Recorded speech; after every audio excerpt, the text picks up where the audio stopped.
cikin magungunanmu na gida, wato herbal kenan, wato magunguna na itatuwa, akwai wato ganyen mangoro. Yana daga cikin magunguna da ake maganin ciwon suga da shi.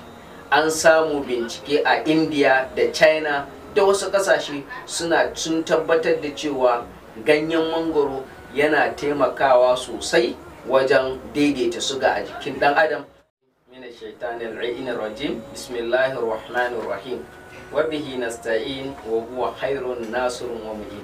Yan uwa masu daraja, masu saurare, assalamu alaikum wa rahmatullahi ta'ala wa barakatuh. A wannan cibiya tamu ta Al-WAHDA Global Herbal Services, da idan Allah subhanahu wa ta'ala za mu kawo muku magani na diabetes, maganin ciwon suga. Ciwon suga yana daga cikin cututtuka da yake da wahalar magani, kuma yana daga cikin cututtuka da yake addaban jama'a da yawa, musamman wayanda shekarunsu ya kai, wani suka samu shekaru da yawa, misali suka kai irin 45-50, da kuma wayanda suke da jiki, da mutane da suke da fama da hawan jini.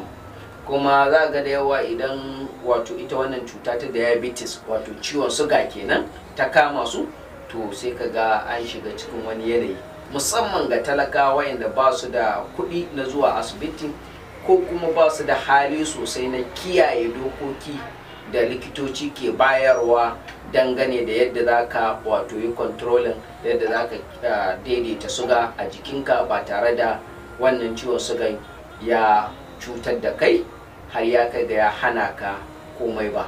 Ciwon suga na da illoli da yawa, shi yasa yake da mahimmanci idan mutum ya kamu da ciwon suga kar ya yi wasa da shan magani, sannan kuma ya bi shawarwarin likitoci akan abubuwan da ya kamata ya ci da abin da bai kamata ya ci ba.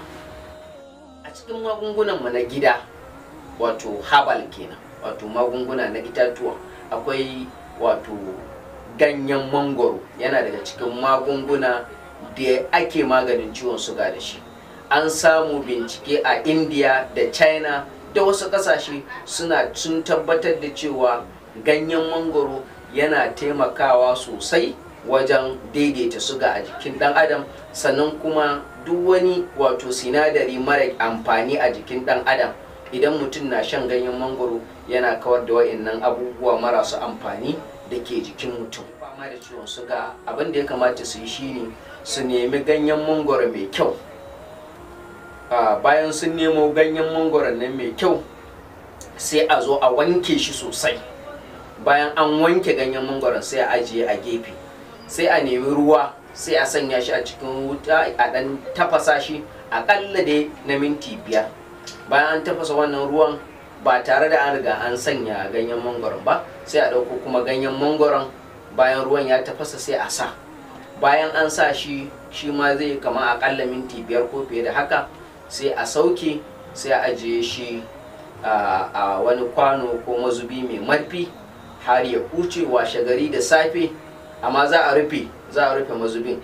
Washe gari da safe sai a zuba wato man zaitun, kuma ana iya ma lokacin da ruwan ya fara tafasa ana iya sa man zaitun din, sai ya kasance abin nan an ajiye shi. washe gari sai a rika sha, karamin kofi da safe, karamin kofi da yamma. Da izinin Allah zai daidaita mutum suga, kuma zai cire duk wata sinadarai mai cutarwa a jikin dan adam. Saboda haka wannan yana daga cikin magunguna na ciwon suga ingantattu. Kuna iya jarabawa, ko ku ba marasu lafiyan ko yan uwanku da suke fama da ciwon suga su jarabta wannan magani. Muna kyautata su da idan Allah subhanahu wataala sai kun kira mu, sai kun mana godiya, sai cewa da mu a wannan channel tamu ta Al-WAHDA Global Herbal Medicine, wanda muke bincike akan magunguna na gargajiya, kuma muke ma mutane bayani domin su hada magunguna da kansu. Sannan ana iya tuntuban mu a nambobin mu domin mu tura mu mutum magani inda yake. Wassalamu.